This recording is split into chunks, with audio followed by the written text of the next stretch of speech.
Ladies and gentlemen, our POWs shot down and captured during the Vietnam War, American heroes, welcome to the Nixon Library, and 50 years later, we can still proudly say, welcome home.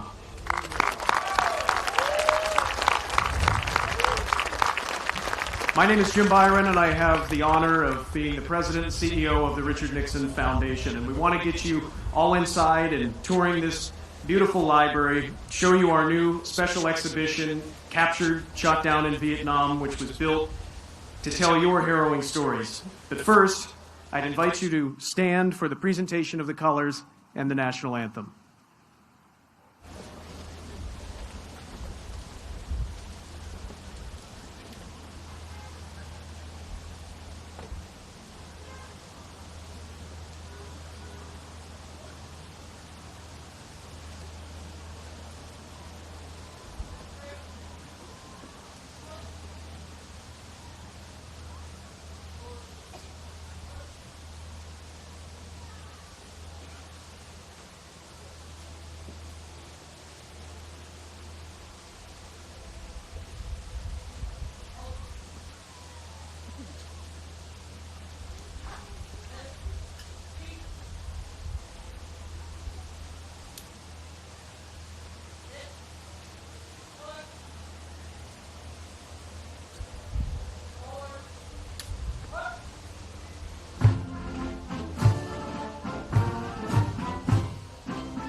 Thank you, ladies and gentlemen. Please take your seats.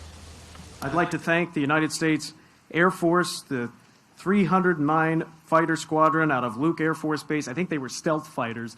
I'd like to thank the United States Marine Corps Honor Guard and United States Marine Corps Band, OC Music and Dance for that beautiful fanfare, and all of our chauffeurs in those beautiful classic cars. Thank you. I'd also like to recognize a handful of individuals and companies from across the country that have generously lent their support to celebrate this 50th anniversary of your homecoming, including the Air Power Foundation, American Airlines, the Gary Sinise Foundation, In-N-Out Burger, Sarah and Ross Perot Jr. in honor of Ross Perot Sr. and Ling and Charlie Zhang. Thank you. Now it's my pleasure to introduce Colonel Jack Brennan, the first Marine military aide to the President of the United States. He is a veteran of the Vietnam War and served with distinction, earning a Bronze Star and a Purple Heart at the Battle of Khe Sanh. But Jack has an even rarer distinction. 6 U.S. presidents called him by his first name. Colonel Brennan.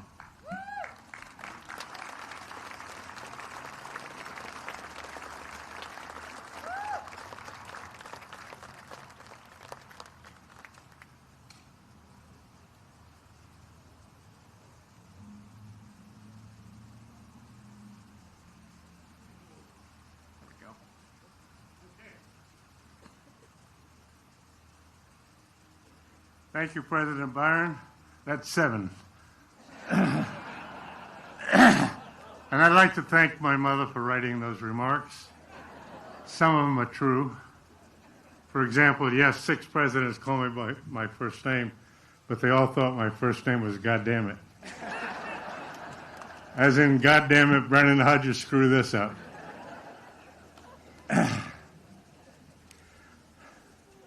I'm honored to be the person to have the distinction of welcoming you on behalf of the Nixon family, the Nixon Library and Museum, and especially all the hardworking staff and volunteers who spent this whole recent period just working relentlessly but very joyously. They're so proud to be involved in this.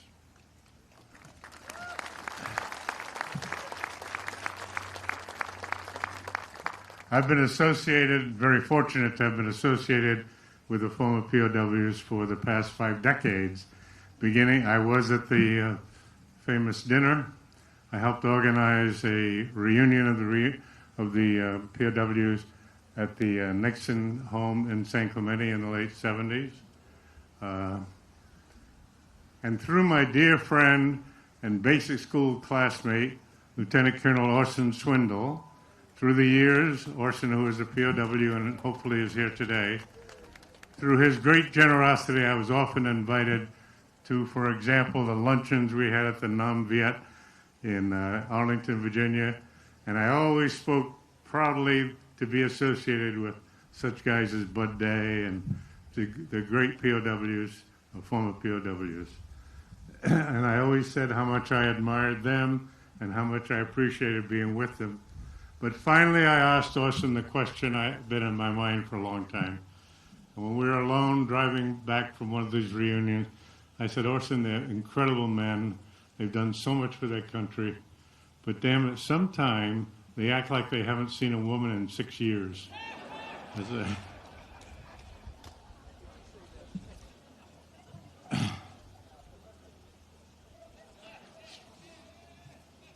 Speaking of women, I've often said that the most difficult job in the military is that of being a military wife.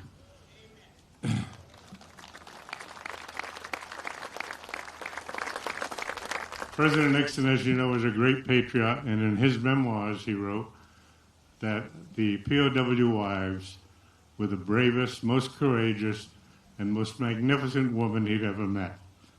And I'm sure to this day, when a terrible memory or word evokes terrible memories in the minds of the POWs, the wives are there still with the hugs and the kind words.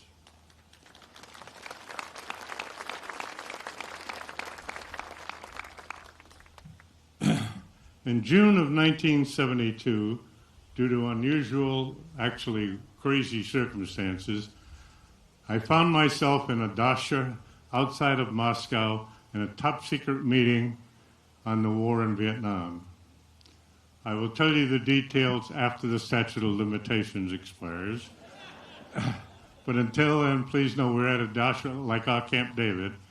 And in this meeting, on one side of the table was Brezhnev, Gromyko, and Kosygin, the head of the Soviet Union, the foreign minister, and the defense minister. On our side of the table was President Nixon, Henry Kissinger, and me. My very important job was to keep my damn mouth shut and write down what I saw, what I heard. The meeting began with Brezhnev making a long tirade, a long dissertation, and when Victor the translator translated it to English, it turns out he was asking for President Nixon to make some concessions in order to try to resolve the issues of the Vietnam War. This went on and on and on. Finally, President Nixon responded very succinctly by saying, "The South Vietnamese are our friends and allies. We'll never abandon them. But most important, we have boys," he meant to say men, "we have boys in prison there, and we will never, ever make a concession until we know they're being freed." And so 8 months later, you're on your way home. And then soon thereafter began the preparations for one of the most memorable evenings of my life, and that is, to this day, the largest dinner in the history of the White House. Everything was coming along, everything was in order. Bob Hope agreed to be the MC, John Wayne was coming, Sammy Davis Jr. I was proud that Ricardo Montalban was coming because his son was then serving in Vietnam, and the number of celebrities there was just incredible. We were, however, lacking one that we really wanted, and it wasn't until a couple of days ahead of the scheduled dinner when Steve Bull, personal assistant to President Nixon, and a man who had served as a Marine in Vietnam, came into my office and said, "I got the call." He said, "I will be there for my boys." And so on the night of the memorable dinner, after all of the festivities, we had in the center of the stage at all times the flag that John Dramisi had fashioned out of pieces of rags. The American flag was there on the stage. And at the end of the evening, the spotlight went on the American flag, and another spotlight went to stage left. And out came this 85-year-old fragile man and began singing the song that he wrote. Everyone in the audience simultaneously jumped to their feet, 1,600 people, all with tears in their eyes.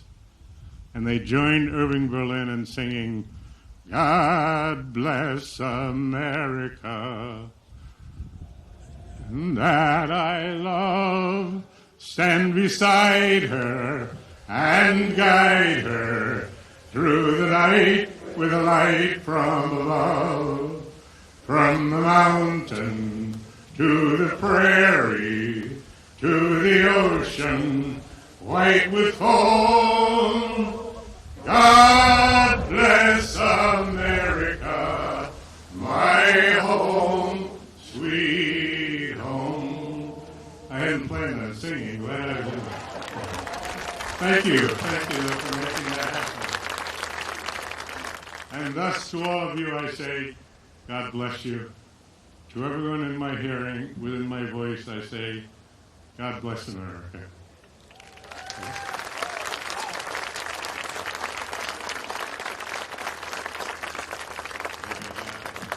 Well, ladies and gentlemen, the doors of this library are open to you. Come on in.